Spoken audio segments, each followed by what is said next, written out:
Welcome to this journey through one of the most quietly persistent mysteries ever to mark Christmas morning in the Ozark Highlands. In the years when church bells served not just as calls to worship, but as voices of the community, marking births and deaths and holidays with their tolling, there rang a bell that counted something unchanging, even as everything around it transformed. Comment where you're watching from as we listen to the names that would not be forgotten. This video is a work of fiction, created solely for entertainment purposes. Any resemblance to actual persons, living or dead, is purely coincidental. Christmas morning has long been associated with the sound of bells, church bells calling the faithful to worship, sleigh bells in winter songs, the jingling accompaniment to celebration and gift-giving. But bells serve another purpose beyond festivity. They mark, they count, they remember. And in the Christian tradition, bells have always spoken in a language of commemoration, tolling for the dead, ringing for the living, creating through sound a record of who has passed and who remains. In the Ozark Highlands, during the late 19th century, church bells were precious possessions for frontier congregations. Most small churches could not afford bells at all, relying instead on someone standing outside to call worshipers to service, or simply trusting that people would arrive at the appointed hour through habit and internal timekeeping. Those churches fortunate enough to possess a bell treasured it as both practical tool and symbol of permanence, a voice that would outlast individual ministers and congregants, that would continue calling across generations. The bell at Pine Valley Methodist Church was not large, perhaps 18 inches in diameter, cast from bronze in a foundry in St. Louis, transported by wagon and riverboat to the Ozark settlement that would become its home. It was installed in 1878 in a simple wooden belfry that crowned the church's modest structure, and for the first 14 years of its existence, it served its purpose in the expected ways. It rang to call people to Sunday services. It tolled solemnly for funerals. It marked holidays with celebratory peals. And every Christmas morning, it rang to announce the day and to summon the community to worship. The year 1892 marked the 14th Christmas since the bell's installation, and it began as every Christmas before it had begun, with the sexton, a man named Thomas Caldwell, arriving at the church before dawn to ring the bell and announce the day. Thomas had held the position since the church's founding, and he took his responsibilities seriously, maintaining the building, preparing it for services, and ensuring that the bell rang at appropriate times according to the schedules and customs that the congregation had established. On Christmas morning of 1892, Thomas climbed the narrow ladder to the belfry at 5:30, as was his custom, intending to ring the bell at 6 o'clock precisely. He found everything as it should be, the bell hanging in its frame, the rope properly secured, the mechanism that allowed the bell to swing and strike functioning normally. He waited in the pre-dawn darkness, watching through the belfry's small window as the eastern sky began to lighten, and when his pocket watch indicated 6 o'clock, he pulled the rope. The bell rang, not just once or twice as Thomas had intended, but continued ringing, the clapper striking the bronze in a steady rhythm that Thomas had not initiated and could not stop. He released the rope immediately, but the bell kept ringing, swinging in its frame with movements that required no human agency, tolling with a count that Thomas began mentally tracking even as he tried to understand what was happening. 24, The bell rang 24 times before it finally ceased, the last note fading into the cold December air, the bell coming to rest in its frame as if nothing unusual had occurred. Thomas stood in the belfry, his hand still on the rope that he had released after the first pull, trying to make sense of what he had just witnessed. The bell had rung itself, not in response to wind or structural movement or any mechanical malfunction he could identify, but apparently of its own accord, counting out 24 deliberate strikes before stopping. Thomas descended from the belfry and walked the short distance to the parsonage, where Reverend Samuel Porter, the church's minister, lived with his wife. He woke the Reverend and explained what had happened, expecting skepticism, but finding instead careful attention. Reverend Porter dressed and accompanied Thomas back to the church, where they both climbed to the belfry to examine the bell. Everything appeared normal.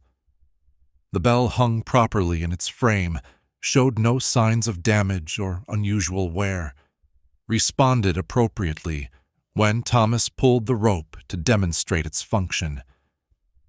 They could find no mechanical explanation for why it had rung 24 times on its own, and Reverend Porter suggested that perhaps Thomas had miscounted, that in the surprise of the moment, he had continued pulling the rope more times than he realized and had misperceived the bell's behavior.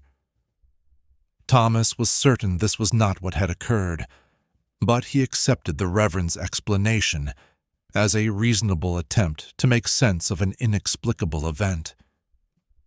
They agreed not to mention the incident to the congregation, not wanting to create unnecessary concern or speculation about the church bell behaving strangely.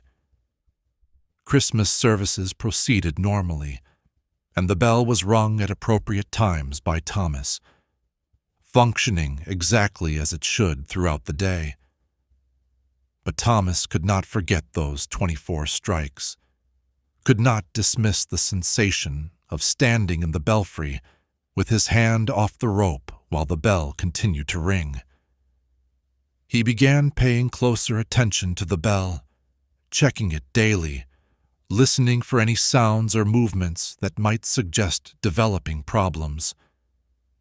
The bell remained silent and still except when he rang it, and as weeks passed, the Christmas morning incident began to feel like an aberration, something that had happened once and would not repeat. Christmas morning of 1893 proved this assumption wrong. Thomas again arrived before dawn to ring the bell at 6 o'clock. Again, when he pulled the rope, the bell began ringing and did not stop when he released it. And again, it rang exactly 24 times before ceasing on its own, the count identical to what had occurred the previous year. This repetition eliminated the possibility of miscount or confusion. The bell was demonstrating consistent behavior.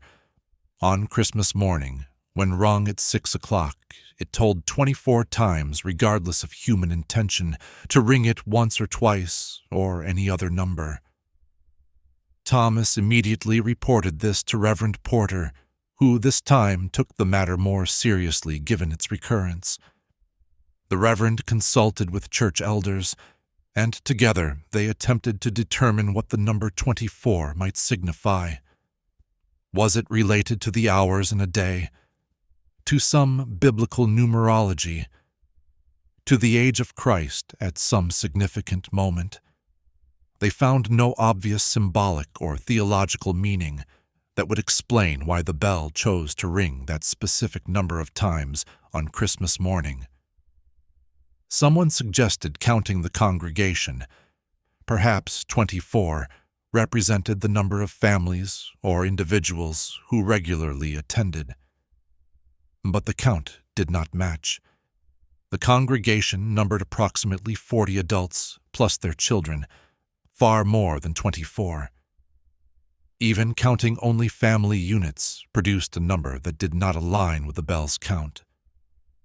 Reverend Porter decided to observe the phenomenon directly on Christmas morning of 1894.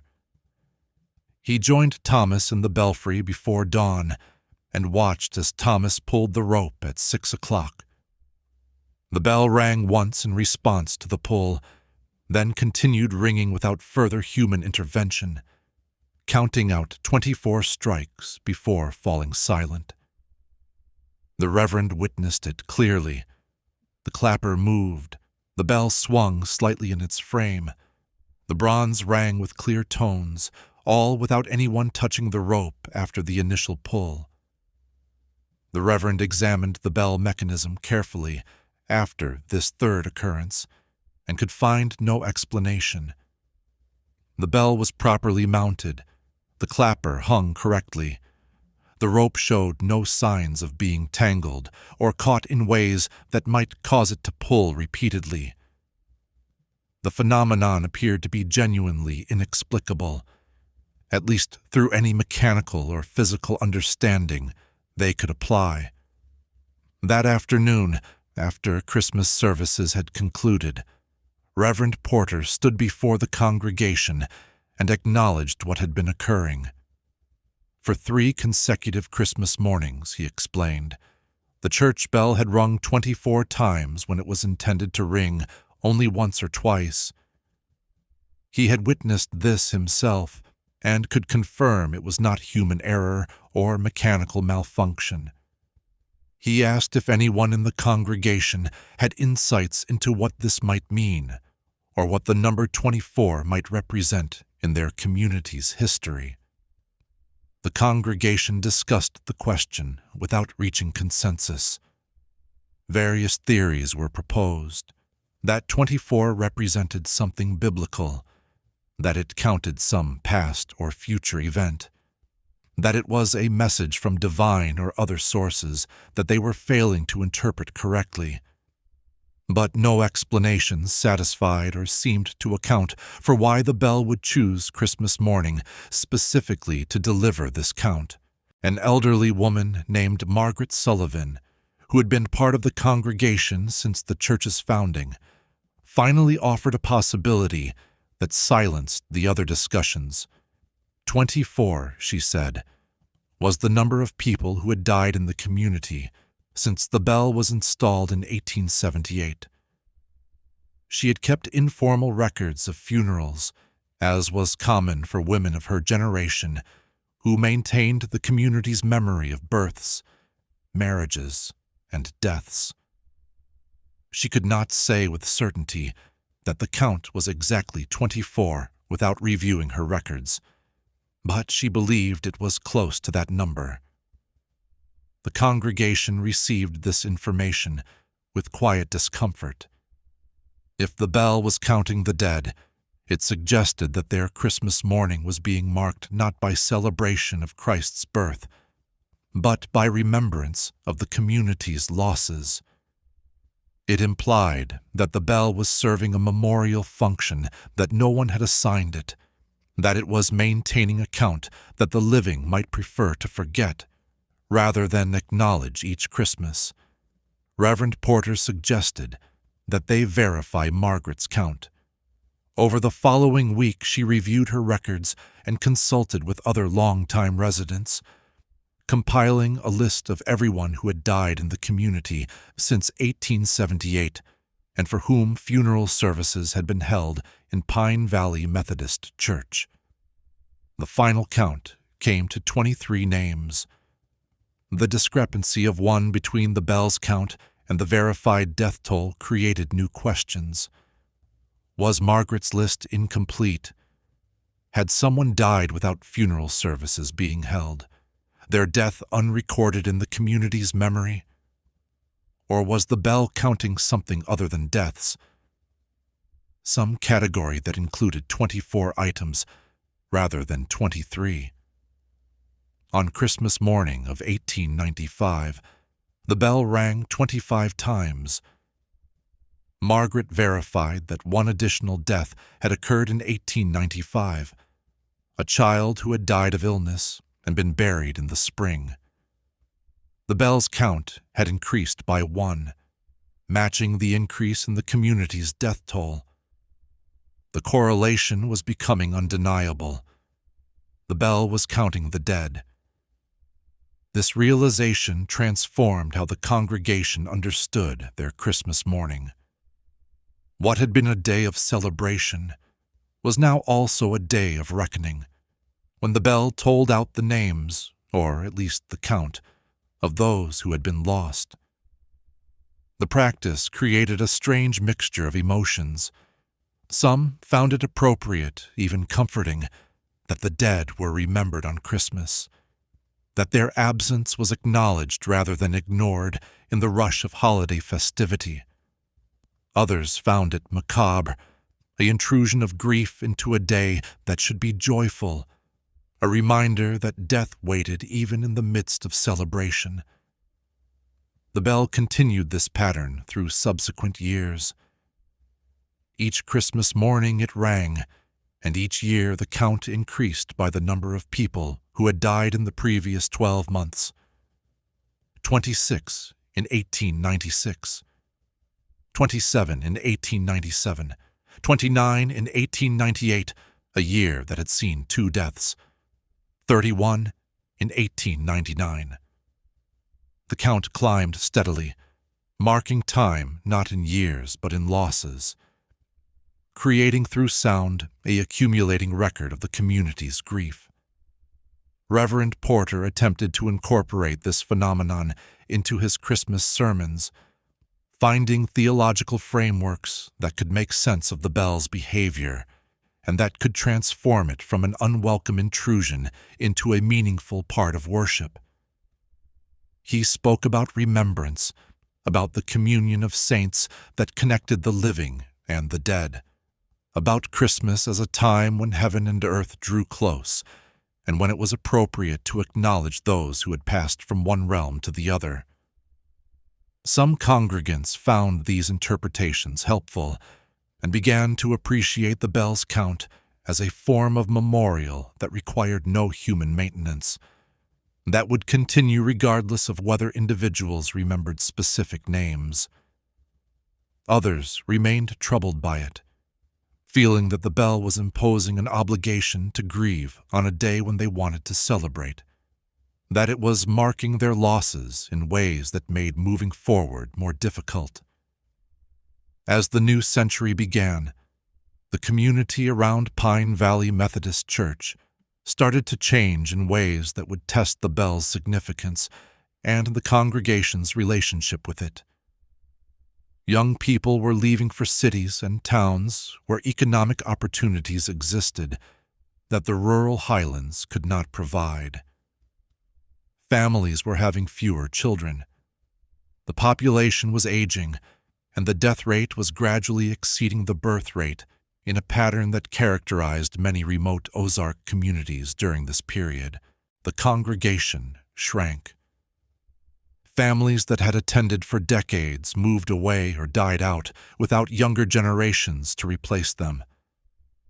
By 1910, Sunday services that had once filled the small church now left many pews empty, and the community struggled to maintain the building and to support a full-time minister.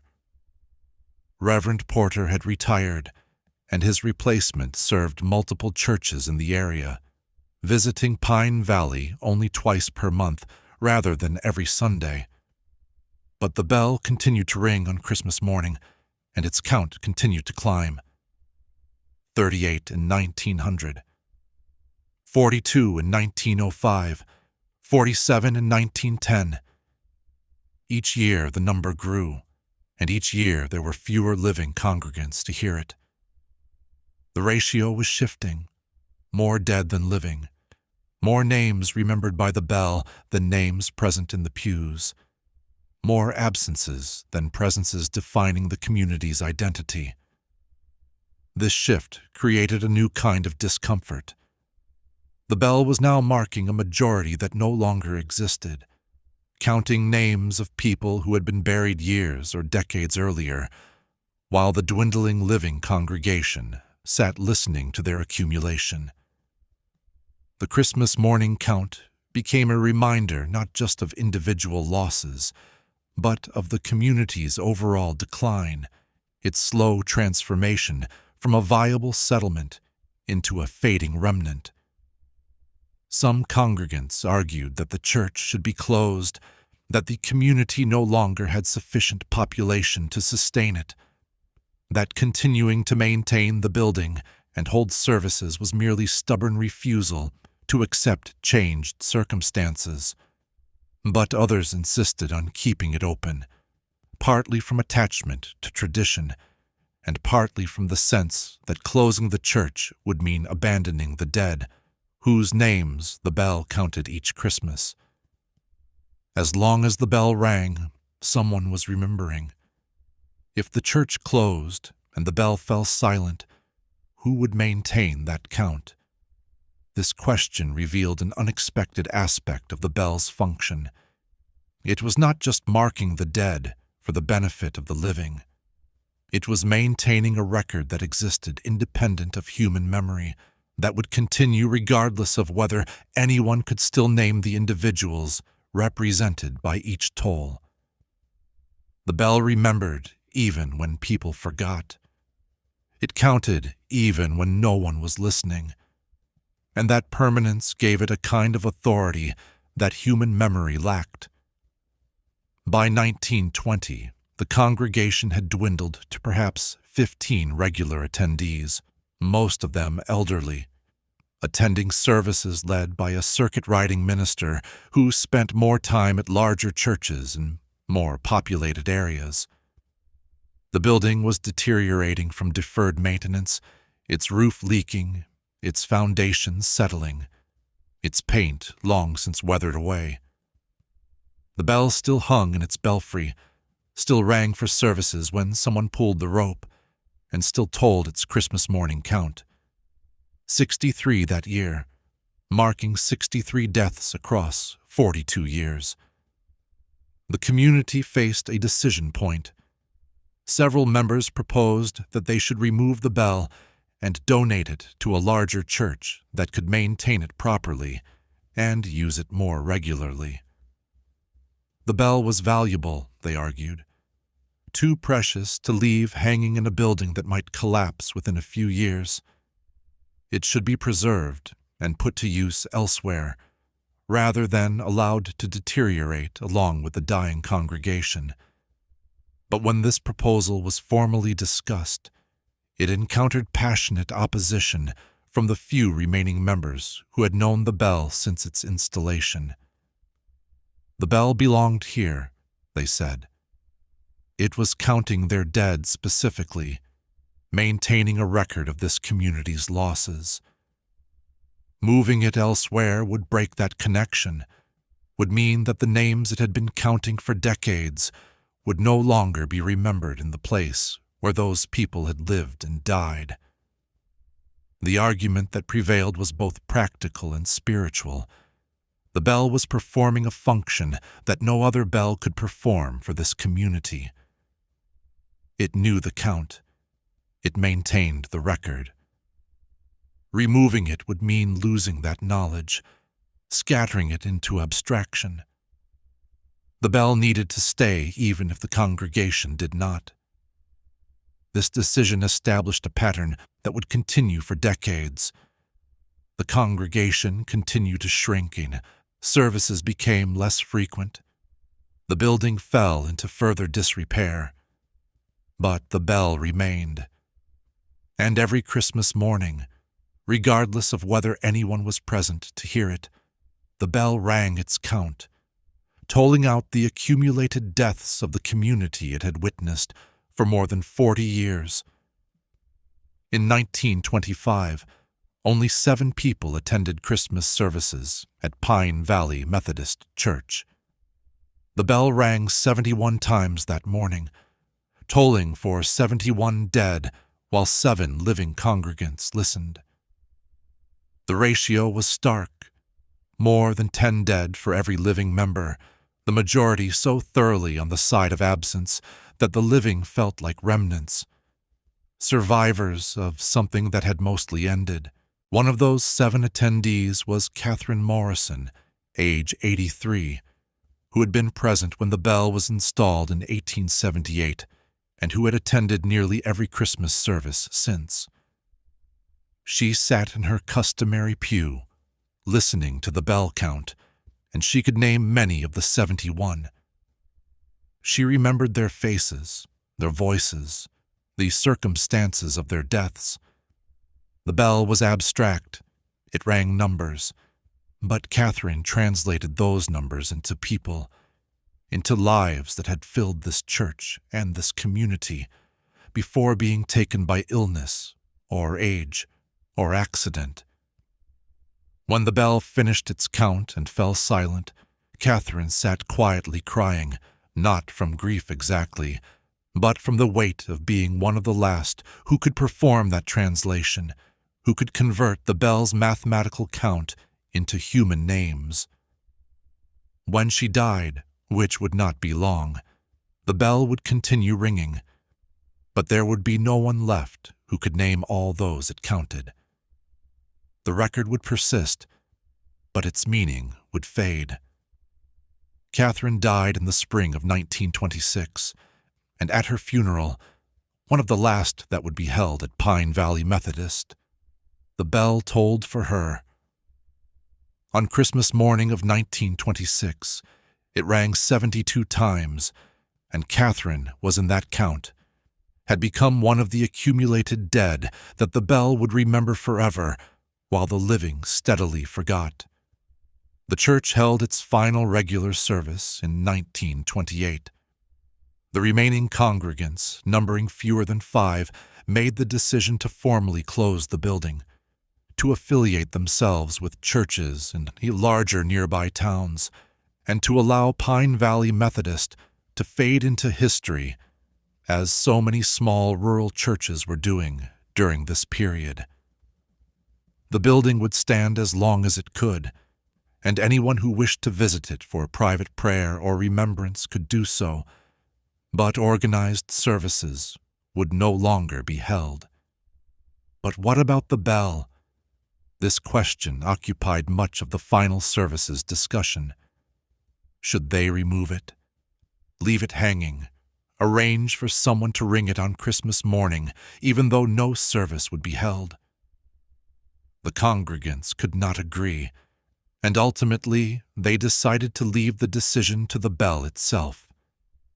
They would take no action. The bell would remain where it was, and if it continued to ring on Christmas mornings, that would be its choice. If it fell silent, that too would be accepted as the natural end of its function. Christmas morning of 1929 arrived with no service scheduled at Pine Valley Methodist and no sexton to ring the bell. The building stood empty, its doors locked, its interior cold and dark. But at 6 o'clock, as the sun was rising, the bell rang. Not from human intervention. No one was present, but on its own, counting out 76 strikes before falling silent, marking 76 dead, even though no congregation remained to hear the count. This ringing without human agency, which had occurred annually on Christmas morning since 1892, now became clearly miraculous, rather than merely unexplained. When someone had been present to pull the rope initially, the bell's subsequent continuation could be attributed to mechanical peculiarity or to misperception about who was actually ringing it. But with no one present at all, the bell's ringing could only be understood as autonomous, as the bell choosing to fulfill its function, regardless of whether humans were there to facilitate or witness it. News of the bell ringing in the empty church spread through the scattered remnant of the former congregation and beyond. People began visiting on Christmas morning, not for worship, but to hear the bells count, to witness this phenomenon of a bell that rang itself. They would stand outside the locked church, gathering in the cold December dawn, and they would count along as the bell tolled, keeping their own tallies to verify the number that some of them knew represented the accumulated dead of their community. This practice continued through the 1930s and into the 1940s. Each Christmas morning, a small group would gather, sometimes 5 people, sometimes 20, depending on weather and on how widely word had spread that year. They would listen to the bell count, would compare their tallies, would discuss whether the number had increased since the previous year, and what that increase signified. The count did increase, slowly, even though the church no longer held funerals, and even though many former congregants had moved away and been buried elsewhere. 78 in 1930, 80 in 1935, 83 in 1940. The bell apparently counted not just those buried in the church cemetery, but anyone who had ever been part of the congregation, who had attended services, or been baptized or married there, regardless of where they eventually died or were buried. This expanded scope meant the bell was maintaining a record more comprehensive than any human could maintain, tracking people across distances and decades, knowing when they died and adding them to its count, even when news of their deaths never reached the Ozark community they had left years earlier. The bell was performing a memorial function that transcended physical proximity, creating through its annual count a gathering of the dead that was more complete than any cemetery or record book could achieve. The Second World War brought changes to the region as it did everywhere. Young men from the area enlisted or were drafted, fighting in Europe and the Pacific. Some returned, some did not. The bell's count reflected these losses. 88 in 1945, an increase of 5 from the previous year, representing the congregation's war dead along with those who had died from natural causes. The post-war years saw continued rural depopulation as mechanization reduced the need for farm labor, and as economic opportunities in cities drew people away from marginal agricultural communities. The handful of people who still visited Pine Valley Methodist on Christmas morning to hear the bell dwindled further, and by 1950, sometimes no one came at all. But whether witnessed or not, the bell rang, counting its dead in an empty clearing in the Ozark Hills.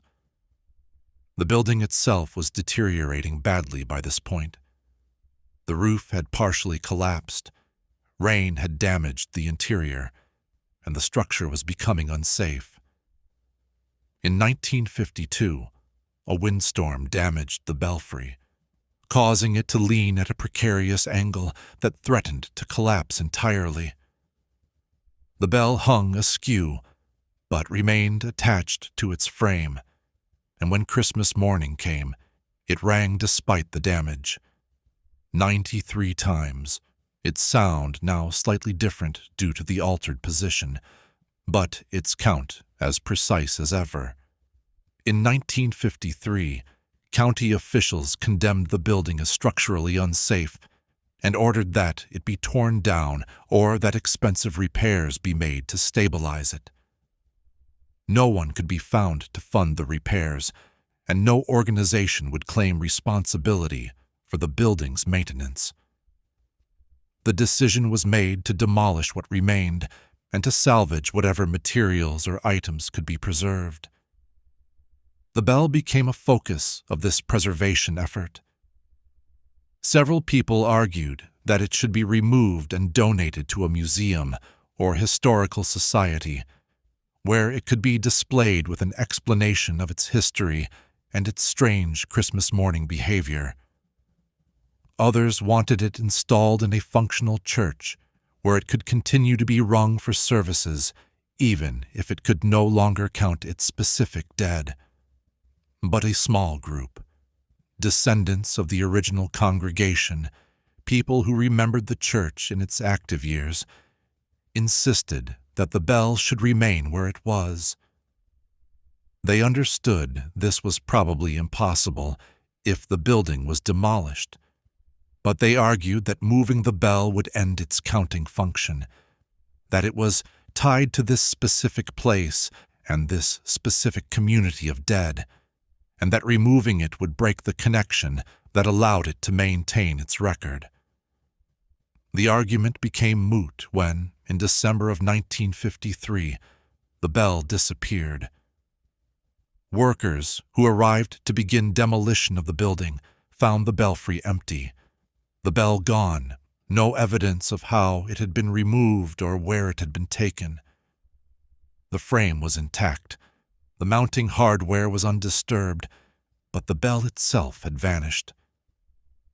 Theft was suspected initially, but investigation revealed no likely culprits and no market for a bell that size in the region. Someone suggested that perhaps the bell had fallen when the belfry was damaged in the previous year's storm and had been taken away by scavengers. But people who had seen the bell hanging askew in 1952 confirmed it had still been present, still been ringing, just weeks before it disappeared. Christmas morning of 1953 arrived with no bell to ring in the deteriorating church building. The few people who had maintained the tradition of gathering to hear its count stood in the cold dawn and waited. But 6 o'clock came and passed without sound. The bell was gone, and with it apparently went the count, the record, the annual reckoning of the dead. The church building was demolished in early 1954, its lumber salvaged or burned, its foundation eventually covered over as the forest reclaimed the clearing.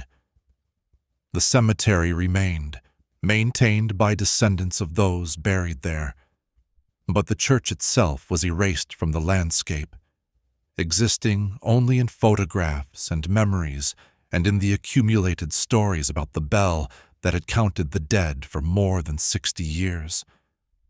But the bell's story did not quite end there. Over subsequent decades, occasional reports surfaced of a bell heard ringing on Christmas morning in the woods near where Pine Valley Methodist had stood.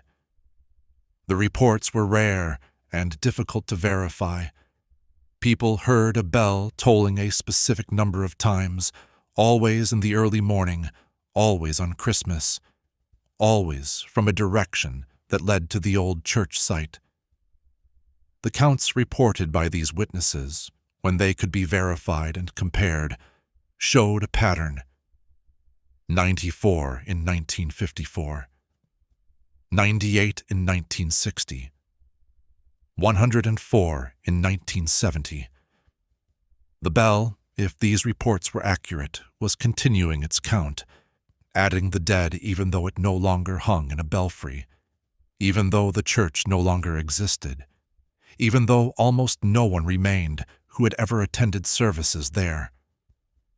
Some of these witnesses were descendants of the original congregation, visiting the area for family reunions or genealogical research, deliberately listening for the bell because they had heard the stories.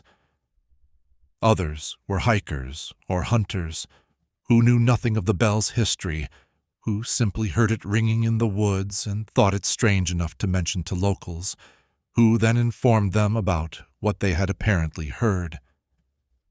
The most intriguing reports came from people who had been part of the original congregation, or who had relatives who had attended Pine Valley Methodist. These witnesses claimed they could recognize specific tolls within the count, could distinguish the ring that marked their grandmother, or their uncle, or their childhood friend from the other tolls that marked people they had not known. The bell, they said, rang differently for each person, had a distinct tone for each name, though this distinction was subtle enough that only those with deep connection to the counted dead could perceive it. Whether these perceptions were genuine or were examples of the human tendency to find meaning in sound that is actually uniform, whether the bell truly rang with different tones for different names, or whether memory and grief created distinctions where none existed, is impossible to determine. But the consistency of these reports across multiple independent witnesses suggests that something was occurring beyond mere imagination. In 1978, the bell's centennial year, a small group gathered at dawn on Christmas morning at the site where Pine Valley Methodist had stood. They came deliberately to listen for the bell, to see if it would mark its 100th Christmas in this place. They stood in the forest clearing, surrounded by trees that had grown up through the church's former foundation, and they waited. At 6 o'clock, they heard it. Not loud, not as clear as it would have been when hanging in a functioning belfry, but audible, a bell tolling in the distance or from underground or from some direction that was difficult to locate precisely. They counted along. 116 times the bell rang before falling silent. 116 dead across 100 years. The count had continued, had been maintained by the bell wherever it was, however it persisted. The witnesses confirmed their tallies, compared their counts, and all agreed on the number. The bell was still performing its function, still maintaining its record, still remembering the names even when almost no one else did. The forest where the church had stood is accessible to those who know where to look, though there are no markers to indicate what once existed there. The cemetery is still maintained, though many of the oldest stones have become illegible, and many graves are no longer visited by anyone who remembers the people buried there.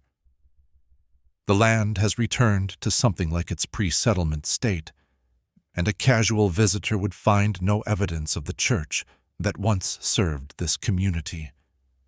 But on Christmas morning, if you stand in that clearing and listen carefully at 6 o'clock, some people say you can still hear the bell. It rings from somewhere, counting through its toll, adding each year to its accumulated total.